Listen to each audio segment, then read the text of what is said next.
রবিবার দিন সকাল সকাল চলে গেছিলাম সায়েন্স সিটি মেগা ট্রেড ফেয়ারে। এটা সকালবেলা 11টা থেকে সন্ধ্যে 8টা অবধি খোলা থাকছে। এখানে এন্ট্রি ফি হচ্ছে 70 টাকা। পাকিস্তানিরা খুব ভালো ভালো ড্রাই ফ্রুটস নিয়ে এখানে এসেছেন। তাছাড়াও খুব সুন্দর সুন্দর ডেকোরেটিভ আইটেমস, জামা কাপড় সবই পাওয়া যায়। মেলার লাস্টের দিকটাতে একটা ফুড কোর্ট মতো আছে, ওখানে খুব ভালো ভালো খাবার পাওয়া যাচ্ছে। আমরা নিয়েছিলাম প্রপার রাজস্থানি স্বাদের ডাল বাটি চুরমা, খুব ভালো করেছিল এটা। আপনারা গেলে একবার টেস্ট করবেন। মেলা ঘুরে টুকটাক জিনিসপত্র কিনে চলে এসেছি বাড়ি এসেই প্রতি রবিবারের মতো ছাদে চলে এসেছি জামা কাপড় মিলে। পিঙ্কিতে কয়েকটা জিনিস অর্ডার করার সময় এই গাছগুলো দেখতে পেয়ে অর্ডার করে দিয়েছি। বেশ ভালোই এসেছে গাছগুলো। ডালবাটি চুরমা খেয়ে আমার এখনো খিদেই পায়নি, ওর জন্য একটু রেডিমেড পরোটাটা ভেজে দিলাম আর একটু রুটিও করে রাখছি রাতের জন্য, তাহলে রাত্রিবেলা আর তাড়াহুড়ো লাগে না, আর একটু বসে নিজেদের মতো গল্পও করা যায়। রুটি করার পরে সব থেকে বড় কাজ হলো এই রান্নাঘর পরিষ্কার করা।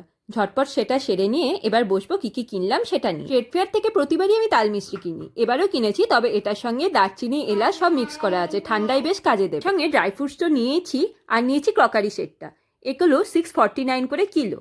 আর নিয়েছি 3 রকমের আচার। অ্যামাজন থেকে কয়েকটা পেন্টিং কিনেছিলাম, সেগুলো লাগানো ছিল দেওয়ালে, তাই দুপুরবেলা আরবান কোম্পানি থেকে এই দাদাকে ডেকে নিয়েছিলাম। কেমন লাগছে জানাবেন। আজকের মতো আসি, টাটা, সবাই খুব ভালো থাকবে।